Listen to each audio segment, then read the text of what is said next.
I am 28 years old, a woman living on my own terms. My life was not the one my mother had planned for me, and she never let me forget it. She wanted me to be a lawyer, to marry a wealthy man, and to live in the same town where I grew up. Instead, I became a graphic designer. I moved to a city 3 states away. I fell in love with a kind man named Leo who worked as a carpenter. In my mother's eyes, every one of these decisions was a failure. She saw my small but cozy apartment as a sign of poverty. She saw my creative career as a hobby that did not count as a real job. She saw Leo as a man who was beneath me, simply because he worked with his hands. Our relationship was a constant source of tension. Phone calls were not for catching up. They were for her to criticize my choices. She would ask about my finances, not out of concern, but hoping to find weakness. She would ask about my relationship with Leo, looking for cracks she could exploit. I learned to keep her at a distance. I gave her short, vague answers. I created boundaries to protect my peace. I thought this was enough. I thought that by keeping her at arm's length, I could manage her disapproval. I was wrong. Her need to control my life was far greater than I ever imagined. It was a quiet war of attrition, and I had no idea she was about to launch a major offensive.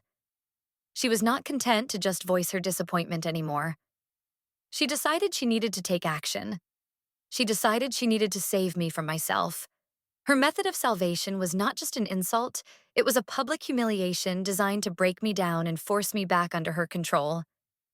She did something so manipulative, so deeply violating that it crossed a line I never even knew existed.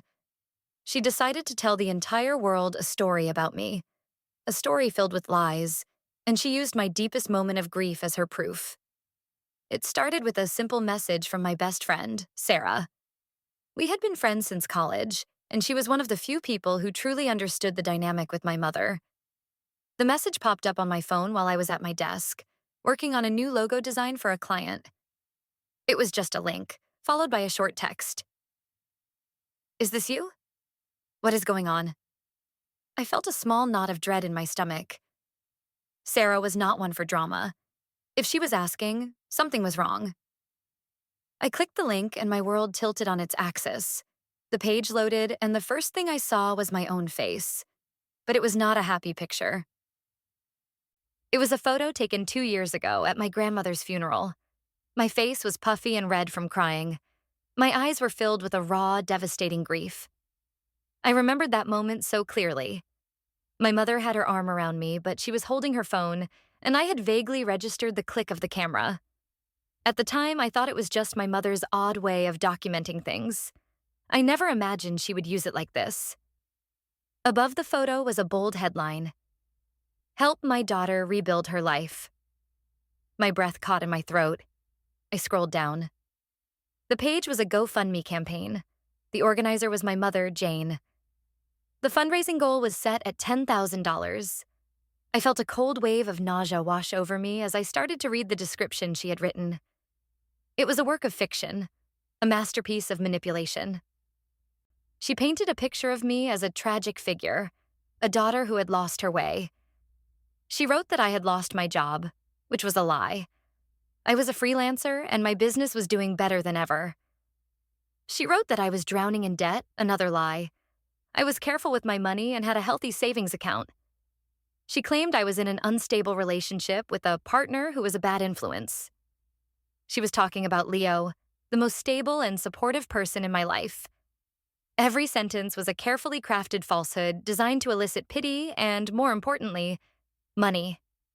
She wrote about my series of bad life choices and how, as a loving mother, she was stepping in to help me get back on my feet. She described the money as being for a deposit on a proper apartment and for funding a sensible career change. It was a public declaration that my entire life was a mistake, and she was the hero who would fix it. The use of that photograph was the cruelest part. She had taken a moment of my genuine pain and twisted it into a prop for her narrative. She was using my love for my grandmother to sell her story of my failure. I sat there, staring at the screen, my heart pounding in my chest. This was not just criticism. This was a public shaming. And as I scrolled further, I saw that people were believing it. There were already dozens of donations, accompanied by comments. "Jane, you are such a good mother. Praying for your daughter. So sorry to hear she is struggling." My mother had not just created a fake story. She had built an audience for it. She had turned my life into a spectacle for her friends and our extended family to watch and pity. The feeling of betrayal was so sharp it felt like a physical blow. This was not about helping me. This was about control. It was about proving to the world that she was a good mother and I was a broken daughter who needed her. And in that moment, I knew I could not let this stand. The quiet war was over. She had just fired the first shot in a battle she was not prepared for me to fight. My first instinct was to call her and scream. I wanted to demand she take it down immediately. My fingers were already dialing her number before I stopped myself. I took a deep breath. Anger would not solve this. A screaming match would only feed into her narrative that I was unstable. She would twist it and tell her donors that my angry reaction was just more proof of how much I needed her help. I needed to be smart. I needed to be calm. I needed a plan. I closed the laptop and stood up, pacing around my small apartment. My mother called this place a hovel, but I loved it. It was mine. I had filled it with art I loved and books I had read a dozen times. Leo had built the beautiful wooden shelves that held those books. Every corner of this space was a testament to the life I had built for myself. The very life she was now trying to tear down in front of an audience of strangers and relatives. I thought about who had seen the page. The donor list was a mix of her church friends, old neighbors, and distant family members I barely spoke to. Each donation was a vote of confidence in her story. Each comment was a small stab in my back. They did not know the truth. They only knew the fiction my mother was selling them. They saw her as a concerned parent and me as a cautionary tale. I needed to see the full extent of the damage. I went back to my laptop and opened the page again. This time, I read every word slowly, dissecting the lies. She mentioned my fleeting career in the arts. I had just signed a major contract with a new client that would secure my income for the next 6 months. She wrote about me being isolated and alone in a new city. I had a wonderful circle of friends, and Leo was my rock. The difference between her story and my reality was staggering. It was like reading about a completely different person. I took screenshots of everything. The photo, the description, the goal, the list of donors, and all the comments. I saved them in a folder on my computer, labeling it the GoFundMe project. It felt like I was building a case, preparing for a trial. In a way, I was. My mother had put me on trial in the court of public opinion, and I needed to prepare my defense. I decided my first step had to be a controlled conversation. I needed to confront her, but not with rage. I needed to do it with calm, pointed questions. I had to hear her admit what she had done, and I wanted to understand why. I took another deep breath and picked up my phone. This time, I let the call go through. She answered on the second ring, her voice sickeningly sweet. "Hi, sweetie. I was just thinking about you," she said. Her cheerful tone made my skin crawl. I kept my own voice even and low. "Hi, Mom. I saw something online today." It was a bit strange. There was a slight pause on her end. "Oh? What was that?" she asked, a little too innocently. "It was a website," I said, choosing my words carefully. "A fundraising page. It had my picture on it. A picture from Grandma's funeral." The silence on the other end of the line stretched on for a few seconds. I could almost hear the gears turning in her head as she decided which tactic to use. Would she deny it? Or would she try to justify it? She chose justification. "Oh, that," she said, her voice shifting from sweet to righteous. "I was going to tell you about it. I am just trying to help you, honey. You are so proud. You would never ask for help yourself. I knew I had to step in." I closed my eyes, gripping the phone tightly. "Help me with what, Mom?" "The page is full of lies. I have a job. I am not in debt." "Why would you say those things?" They are not lies, they are just exaggerations, she said defensively. You are not living up to your potential. That job of yours is not stable. That boy you are with is not going anywhere. I am your mother, and I know what is best for you. Sometimes you need a little push in the right direction. A push. She called this a push. It felt more like being shoved off a cliff. So you decided to humiliate me in front of everyone we know? You used a picture of me at my lowest point to get money from people? I asked, my voice starting to tremble despite my best efforts to stay calm. I used that picture to show people how much you are hurting inside, she shot back, her voice rising. You pretend to be happy, but I know you are miserable. A mother knows these things. All those people who donated, they see it too. They see that I am a good mother trying to save her child. They see a story you invented, I said, my voice cold. You need to take it down. Now. No, she said flatly. I will not.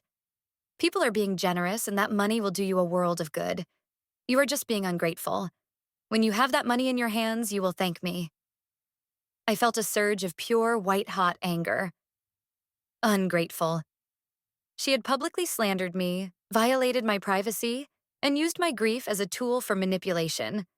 And she was calling me ungrateful. That single word solidified my resolve.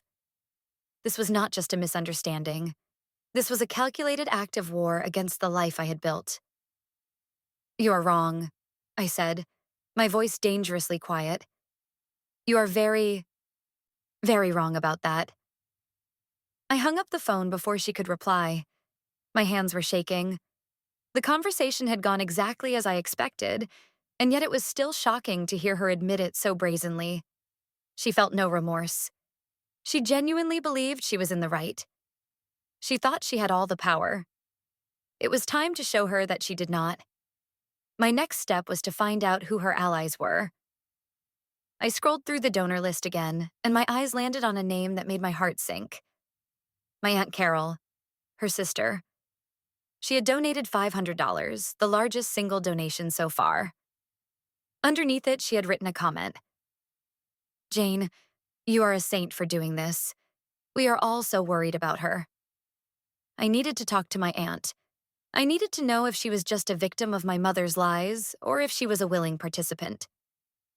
I waited a day before calling Aunt Carol. I needed time to calm down and think about what I wanted to say. I knew she and my mother were close, two peas in a pod.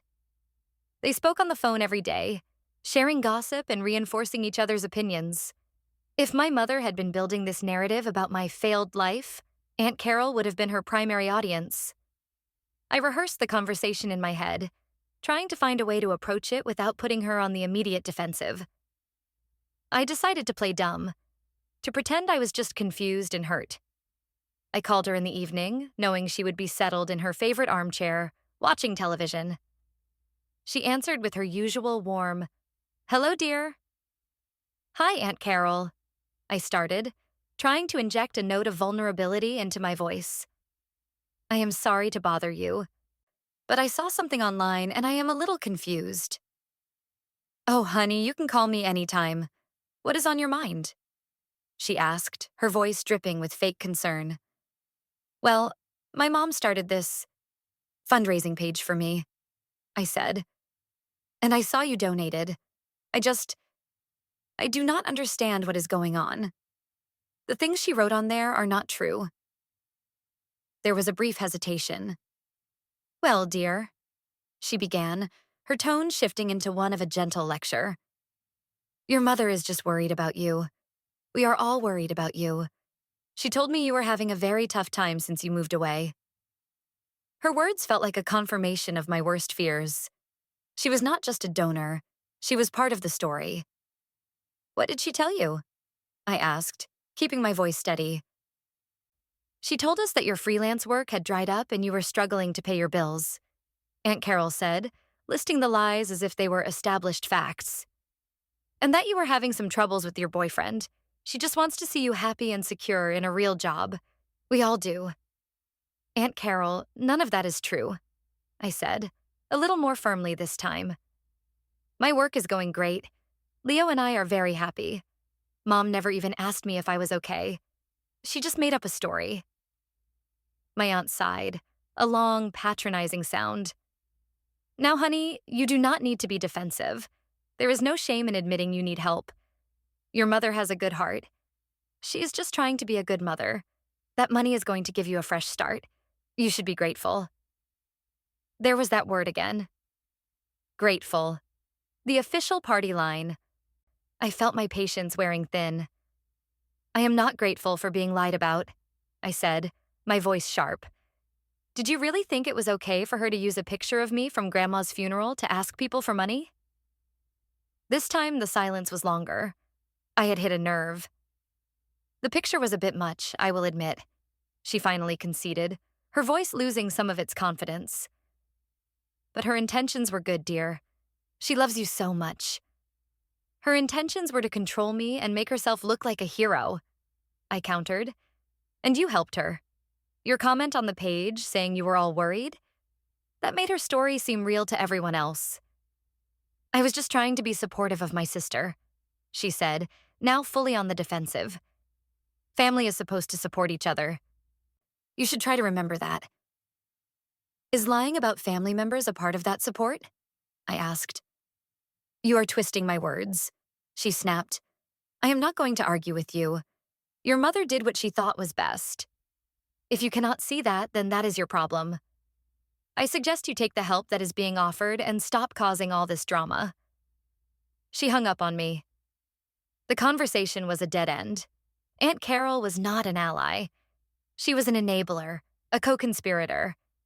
She had willingly participated in this public humiliation, reinforcing my mother's lies to make herself feel like part of a noble family rescue mission. The sense of betrayal deepened. It was not just my mother against me. It was my mother and her sister, united in their belief that they knew what was best for my life. They had created their own reality, and they were angry at me for not playing my assigned role in it. I realized then that this was more than just a GoFundMe page. It was a symptom of a much larger problem.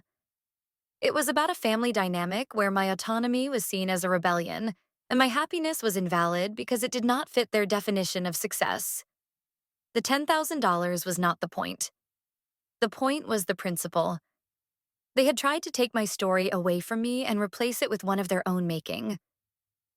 My resolve hardened into something cold and sharp. My initial plan to simply shut it down felt insufficient. That would let them off too easy. They would just retreat and whisper about how ungrateful I was, martyrs who had only tried to help. No, I needed to do more than just end it. I needed to turn their weapon back on them. I needed to make sure they understood, in a very public and undeniable way, that they had crossed a line.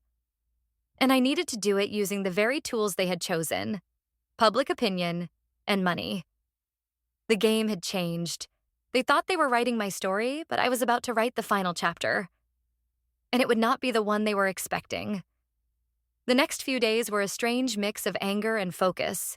Every time I thought about the GoFundMe page, a fresh wave of rage would wash over me. But underneath it, a plan was beginning to form. It was audacious and a little terrifying, but the more I thought about it, the more right it felt. Leo was my constant support. When I told him about the call with my aunt, he was livid on my behalf. They are unbelievable, he said, pacing our living room. They just build their own little world of lies and then get mad at you for not living in it. We should just call them out. Post the truth on social media. Tag everyone who donated. I know it is tempting, I said, watching him. But that is their game. It is messy and loud. I think I need to be quiet and precise. I do not want to get into a mudslinging contest. I want to win. He stopped pacing and looked at me. Okay, he said slowly. What does winning look like?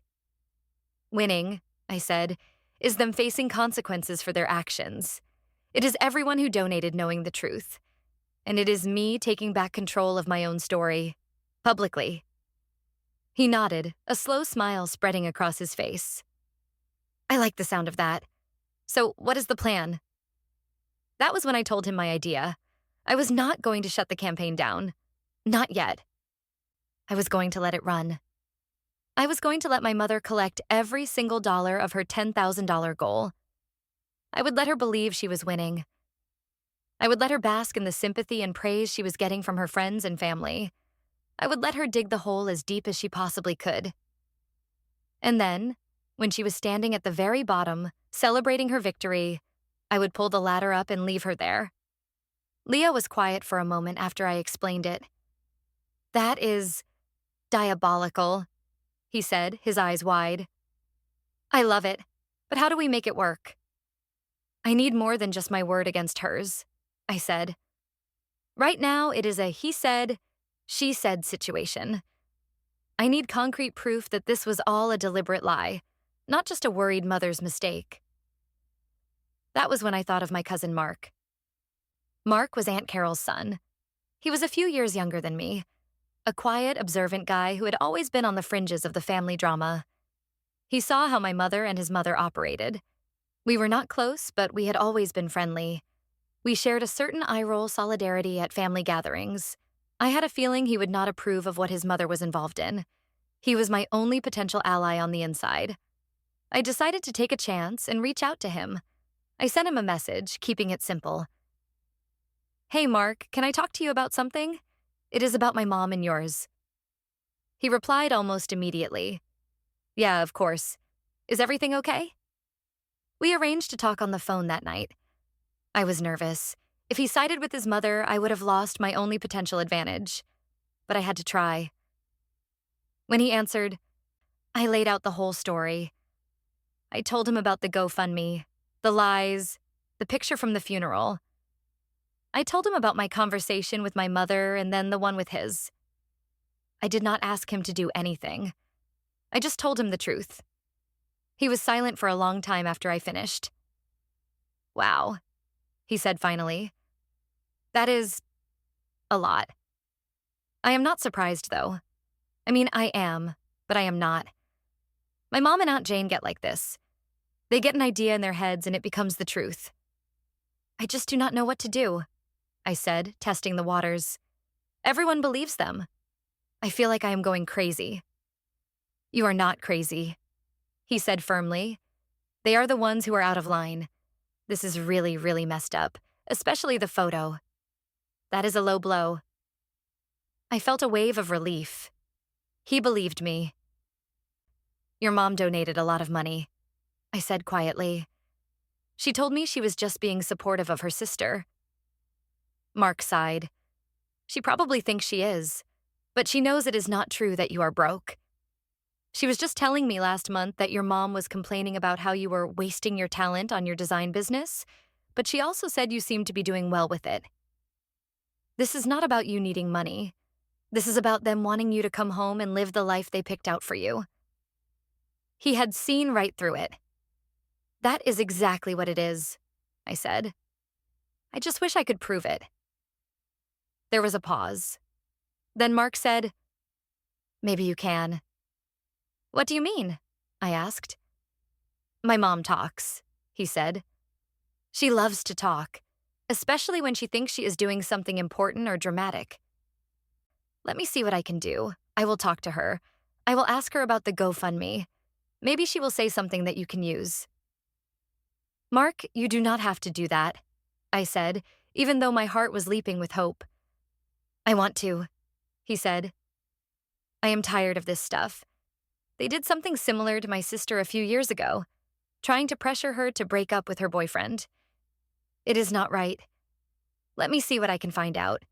Just be patient." We hung up, and for the first time since this whole ordeal began, I felt like I was not alone. I had an ally.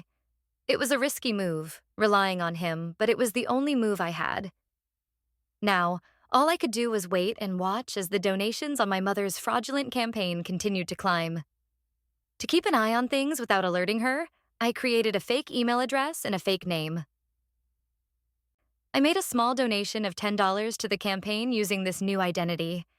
This meant I would now receive all the donor-only updates my mother was posting. Reading them was like peering into her twisted fantasy world.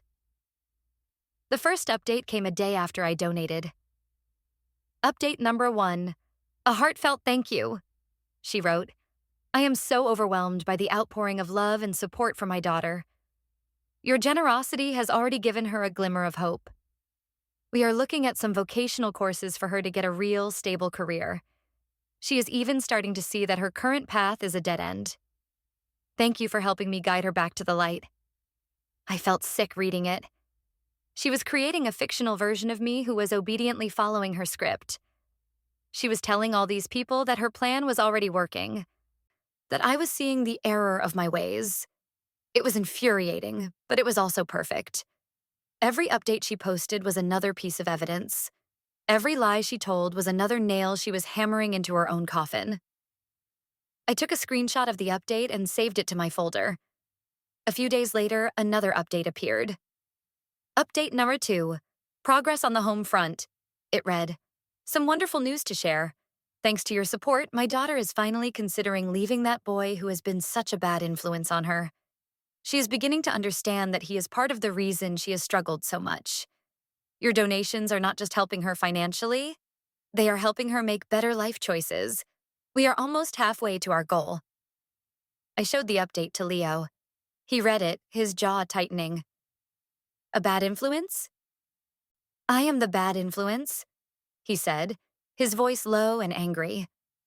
The woman who calls you every week to tell you you are a failure is calling me a bad influence? I know, I said, putting a hand on his arm. It is all part of her story. In her version, I am a damsel in distress. She is the hero. And you are the villain keeping me trapped in my sad little life. Well, this villain is about to help you burn her castle to the ground, he said, his anger turning into a grim smile. Let her keep talking. The more she writes, the better it is for us. He was right. Her updates were becoming more and more specific, more and more detailed in their lies. She was building a narrative that would be incredibly easy to disprove. While she was busy writing her fiction, I was quietly gathering my facts. I downloaded my recent bank statements to show I had a steady income and savings. I saved the contract for my new client. I even asked a few of my other clients if they would be willing to write a short testimonial about my work, which they happily did. I was building an arsenal of truth. A week passed, and the GoFundMe was inching closer to its $10,000 goal. I had not heard from Mark, and I was starting to get nervous. I resisted the urge to message him. I knew I had to trust him and give him time. Then, one evening, I got a text from him. I have something for you. Can you talk? My heart started to race. I called him immediately. Hey, I said, my voice tense. What did you find out? I think I got what you need, he said, and I could hear the satisfaction in his voice. I talked to my mom this afternoon. I asked her about the campaign. I told her I was a little worried it might upset you. And she just opened up. She went on and on about it. What did she say? I asked, holding my breath. She told me the whole thing was Aunt Jane's idea, he said. She said your mom was frustrated that you were not listening to her advice. She said your mom came up with this plan to, and I quote, shame you into moving home. She said they both know you are not actually in financial trouble, but that this was the only way to get your attention. I sank down onto my couch, my legs suddenly weak. This was it. This was the smoking gun.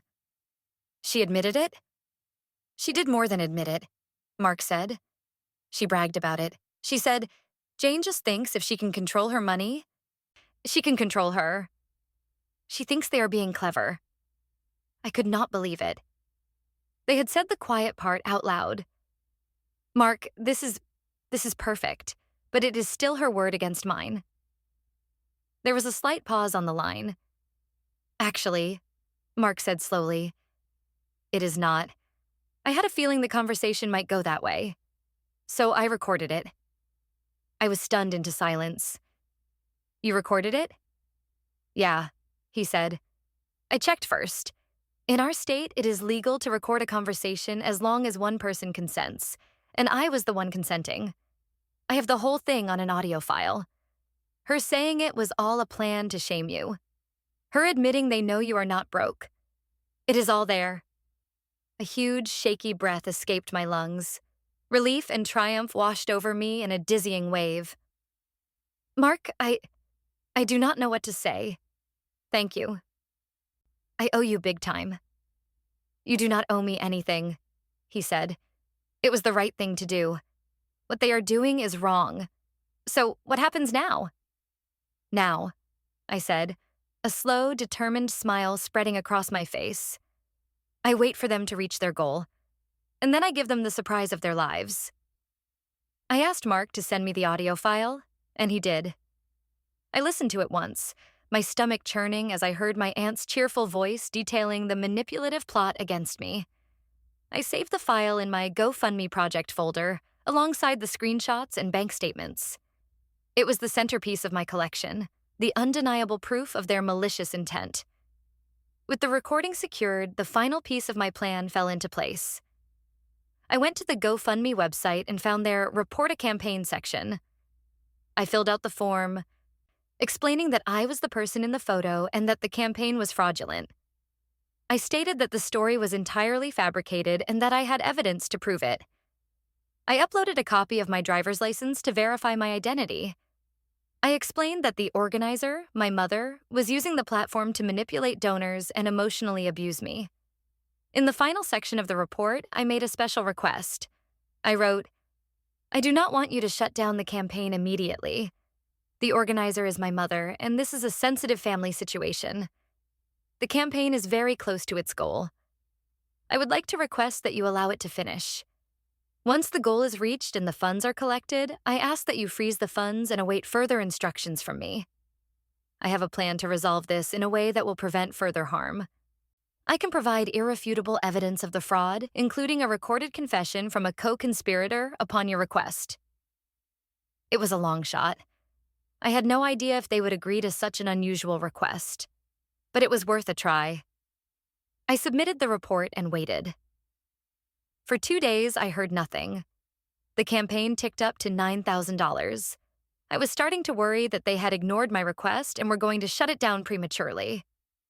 Then, an email appeared in my inbox. It was from a senior trust and safety agent at GoFundMe. Dear Ms. Evans, it began. Thank you for reaching out to us. We have reviewed your report and the sensitive nature of your situation. We take fraudulent campaigns very seriously. Given the circumstances you have described, we have decided to honor your request. We will place a temporary hold on the funds as soon as the campaign reaches its goal. The funds will not be dispersed to the organizer. Please contact us at that time to discuss the next steps. We have flagged the campaign for monitoring. I read the email 3 times. They had agreed. They were going to let my mother cross the finish line, completely unaware that she had already lost the race. Everything was in place. The trap was set. Now, all I had to do was wait for the final few donations to come in. I felt a sense of calm I had not felt since this whole thing started. My anger was still there, but it was now a cold, focused energy. I was no longer the victim in this story. I was the one in control. And the final act was about to begin. The final $1,000 came in faster than I expected. A flurry of last-minute donations from my mother's friends pushed the campaign over the $10,000 mark. A notification popped up on my phone from the fake account I had used to donate. It was a new update from my mother, the final one. We did it! The headline screamed in all caps. I am speechless. We have reached our goal of $10,000. I cannot express how much your love and generosity mean to our family. This money is going to be a lifeline for my daughter. It is the first step on her journey back to a happy and productive life. I will be withdrawing the funds this week and presenting them to her. I am planning a small family celebration via video call this Saturday to thank everyone personally for their kindness. You have all been a part of a miracle.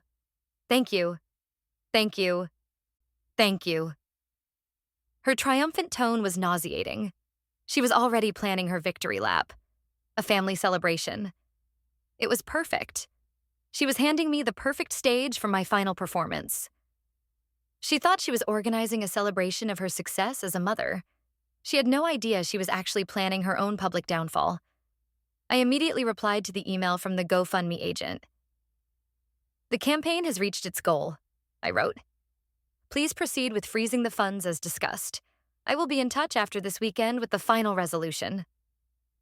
The agent replied within an hour. The funds have been placed on a temporary hold. They cannot be withdrawn by the organizer.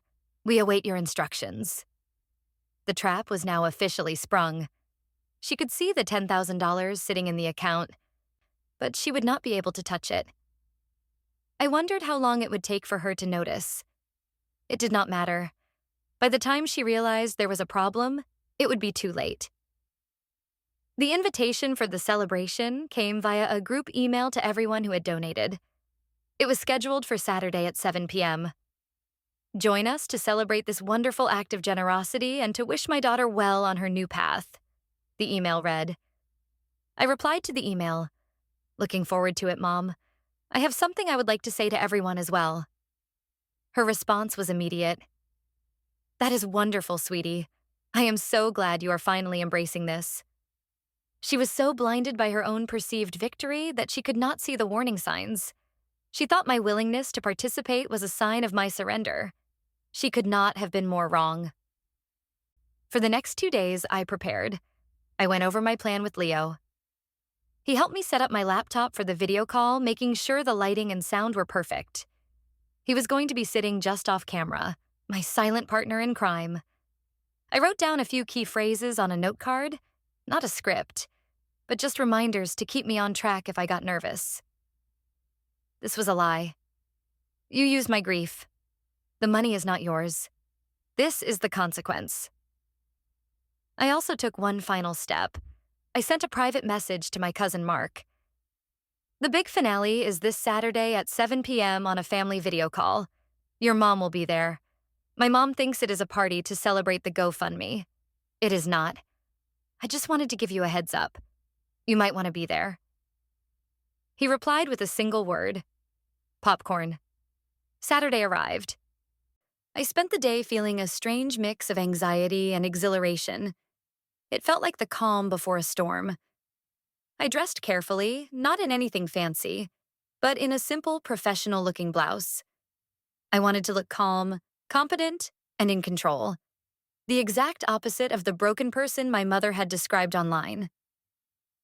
At 6:55 p.m., I sat down at my desk, Leo giving my shoulder a reassuring squeeze before moving out of the camera's view. I clicked the link to join the video call. One by one, the faces popped up in little boxes on my screen. There was my mother, beaming, sitting in her living room with a glass of wine. There was my Aunt Carol, looking smug and self-satisfied. There were a dozen other faces, a mix of relatives and my mother's friends, all smiling, all ready to celebrate the good deed they had participated in. Mark's face appeared, his expression carefully neutral. My mother clapped her hands together, her voice booming with false cheer. Welcome, everyone. I am so thrilled you could all be here. And look, there is our girl, she said, her eyes landing on me. Hi, sweetie. Are you ready for your fresh start? I gave a small, polite smile. Hi, Mom. Hello, everyone. She launched into her speech. It was everything I expected. She thanked everyone profusely for their generosity. She talked about the power of family and community. She painted herself as a humble, loving mother who had simply done what any parent would do for their struggling child. She was laying it on thick, enjoying every moment in the spotlight. And now, she said, her voice filled with emotion, this $10,000 is going to change my daughter's life. It is going to give her the security she needs to leave her dead-end job, to find a better place to live, and to finally stand on her own 2 feet. She raised her wine glass. So I would like to propose a toast to second chances.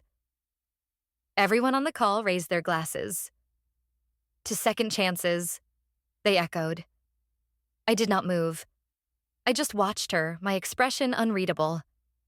After the toast, she turned her attention back to me, a benevolent queen bestowing a gift upon her subject. And now, honey, I believe you wanted to say a few words, she said, her smile wide. We would all love to hear how grateful you are. This was my moment. The stage was set. The audience was waiting. I took a slow, steadying breath. Yes, I do, I said, my voice clear and even. It cut through the celebratory atmosphere like a knife. The smiles on some of the faces faltered, sensing a shift in the tone. First, I began, looking directly into the camera. I want to thank you all for your generosity. It is truly overwhelming. My mother is right. This money is going to change a life. I am so moved by this gesture that I have already decided exactly what to do with the $10,000. My mother's smile widened even more. She thought I was about to announce my plans to get a new apartment or go back to school. She leaned forward, eager to hear me validate her entire scheme. I will be donating all of it, I said, pausing for a beat to let the words sink in, to the National Association for Victims of Financial Abuse. The silence that followed was absolute. It was so complete that I could hear the faint hum of my own computer. The smiles on the screen vanished, replaced by looks of utter confusion. My mother's face froze, her smile collapsing into a slack-jawed stare. What? She finally sputtered, her voice a strangled whisper. What are you talking about? That money is for you. It is for your apartment deposit, for your new career. What apartment, Mom? I asked, my voice remaining calm and level. I love my apartment.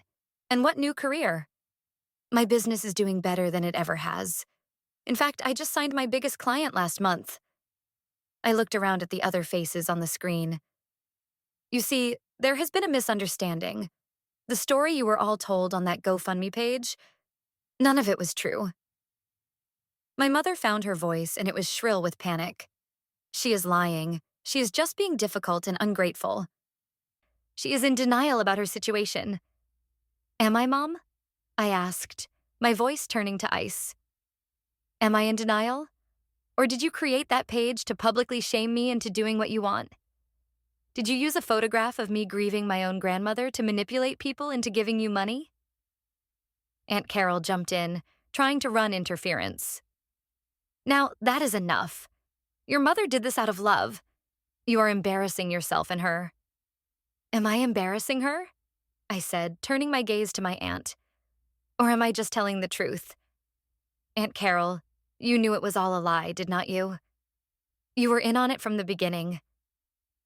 My aunt's face went pale. I was just supporting my sister. Is that what you call it? I pressed. Or is it more accurate to say you helped her with a plan to shame me into moving home? Is that not what you told Mark? I saw Mark in his little box, his expression still neutral, but a flicker of something, maybe satisfaction, in his eyes. My aunt looked like she had been slapped. She opened her mouth, but no words came out. My mother started screaming then, a torrent of accusations and insults. I was an ungrateful child. I was a liar. I was trying to destroy the family. I let her scream for a moment, and then I spoke over her, my voice cutting through the noise. It is over, Mom. It is not over, she shrieked. I am going to get that money, and I am going to... No, you are not, I said calmly. You cannot touch that money. I reported the campaign as fraudulent to GoFundMe days ago. I provided them with proof of my identity and proof that your story was a fabrication. The funds have been frozen. You will never be able to withdraw them. The screaming stopped. My mother stared at me, her face a mask of disbelief and fury. And as for the money itself, I continued, delivering the final blow, I have been in communication with their trust and safety team. They have agreed, at my request, to transfer the full $10,000 directly to the charity I mentioned. They will be making the donation in the organizer's name. So you will get the tax receipt, Mom, for your generous contribution to the victims of financial abuse. I leaned back in my chair. It was done. The truth was out. The trap had been sprung. The consequences had been delivered. The video call descended into chaos. My mother was now sobbing, calling me a monster. Aunt Carol was trying to comfort her, while also shooting daggers at me through the screen. Some of the other relatives started shouting, some at my mother, some at me. I saw Mark discreetly click the leave meeting button, his work done. I did not say another word. I just sat there and watched the world my mother had built crumble around her. After a few moments, I moved my cursor over the red button at the bottom of the screen. I clicked it. The screen went blank, replaced by the quiet of my own apartment. I took a deep, shuddering breath. The storm had passed. In the immediate aftermath, my phone blew up, a flood of texts and missed calls. I glanced at the screen. There were angry messages from relatives who sided with my mother, calling me cruel and disrespectful for airing our family business in public. They said I had humiliated her. I deleted those messages without replying. There were confused messages from others asking what was really going on. To those, I sent a simple, factual explanation of what my mother had done. Then there were messages of support. A cousin I had not spoken to in years wrote, "I am so sorry this happened to you. What they did was awful. Good for you for standing up for yourself." And of course, there was a message from Mark. "That was even better than I imagined. Hope you're okay." I replied, "Better than okay. Thank you for everything." Aunt Carol tried to call me 3 times in a row. I let it go to voicemail. She left a rambling, tearful message that was a bizarre mix of apology and accusation. She was sorry if I was hurt, but I had gone too far and had broken my mother's heart. I deleted the voicemail. Her apology was not for me. It was for herself. An attempt to ease her own guilt. Leo came over and wrapped me in a huge hug. "You were amazing," he said into my hair. "Absolutely brilliant. I have never been more proud of you." I was so nervous, I admitted, my body finally starting to shake now that the adrenaline was wearing off. "You would never have known it," he said. "You were calm, you were strong, and you were completely in control. You did not just win, you rewrote the whole game." We ordered our favorite pizza and opened a bottle of wine, not to celebrate, but to decompress. We talked about what had happened, about the lies, about the relief of it finally being over. For the first time in weeks, I felt light. The weight of my mother's disapproval and her suffocating attempts at control had been lifted. A few days later, I received a confirmation email from GoFundMe. It was a receipt for a $10,000 donation made to the National Association for Victims of Financial Abuse. The donor name listed was my mother's. I smiled and saved a screenshot of it to my GoFundMe project folder, right next to the picture of her triumphant final update. It was a perfect bookend to the whole sordid affair. The fallout in the family continued for a while. I heard from Mark that there was a huge fight between my mother and Aunt Carol. My aunt was furious that my mother's scheme had backfired and made her look like a fool. My mother was furious that my aunt's son had betrayed them. Their alliance, once so strong, had fractured under the pressure of public exposure. According to Mark, they were not speaking to each other anymore. The friends who had donated to my mother's campaign were now in an awkward position. Some of them, I heard, were angry at being deceived and had confronted my mother. Others simply faded away, embarrassed to have been part of the whole charade. My mother's social circle, the very audience she had performed for, had shrunk considerably. She had wanted to be seen as a martyr and a hero, but now she was just seen as a liar. About a week after the video call, a thick envelope arrived in the mail. It was from my mother. I recognized her spiky, aggressive handwriting immediately. I almost threw it away unopened, but curiosity got the better of me. I sat down at my kitchen table and slid it open. It was a letter, several pages long, written on her floral stationery. It was not an apology. It was a tirade, a long, rambling, self-pitying screed about how I had betrayed her. She wrote about her sacrifices as a mother, about all the things she had done for me. She accused me of being a cold, heartless daughter who had deliberately set out to humiliate her. She claimed I had twisted her good intentions and turned the family against her. There was not a single sentence of remorse or self-awareness in the entire letter. It was all my fault. I was the villain who had ruined everything. I read the whole thing, and as I did, I felt a strange sense of peace settle over me. In the past, a letter like this would have devastated me. It would have made me question myself, made me feel guilty. But now it had no power over me. It was just the desperate, angry noise of a controller who had lost control. Her words were meaningless because I knew the truth. I finished reading the last page, folded the letter neatly, and walked over to the paper shredder I kept in my home office. I fed the pages into the machine one by one, watching as her angry words were turned into meaningless confetti. And as the last page disappeared, I felt nothing. Not anger, not sadness, not even pity. Just a profound sense of release.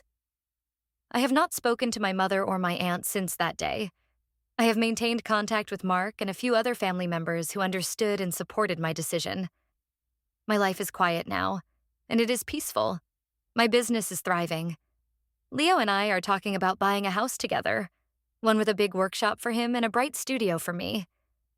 I am living the life I chose, the life I built, the life they tried to tell me was a failure. Sometimes I think about that GoFundMe page.